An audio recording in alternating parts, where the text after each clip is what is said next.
مرحبا بكم في فيديو جديد من رحلتي في امريكا. اليوم ان شاء الله غادي نديكم معايا باش تحضروا مباراة المنتخب الوطني وهايتي، وكالعاده غادي ناخذ اوبر باش نمشي للملعب ولا بد من الصواب مع السائق.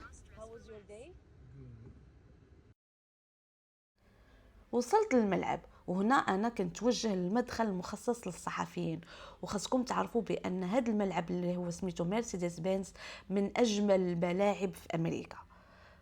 طبعا هنا نظرة عامة على الجمهور الحاضر، وطبعا غادي نبان لكم خلال العد التنازلي قبل انطلاق المباراة كالعادة بابتسامتي الشهيرة. وطبعا كانوا مغاربة اللي خالقين أجواء.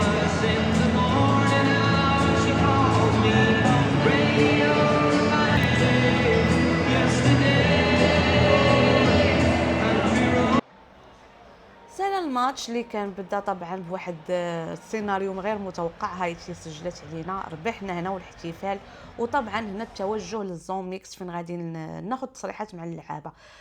ماشي كاع اللعابه بغاو يعطيونا، فقط عناوي اللي عطانا خضراء. اجي عافاك غير انت الذكرى. صالات المغامره في اتلانتا، المنتخب تاهل. طبعا غادي يمشي يلعب في المكسيك ان شاء الله. انا ما غاديش نمشي تما، غنبقى هنا، غنمشي فلوريدا، وان شاء الله نتمناو يتاهل المنتخب ونمشي معاه في يعني في الدور اللي من ورا اللي جاي، اللي اكيد غادي يتلعب هنا في امريكا.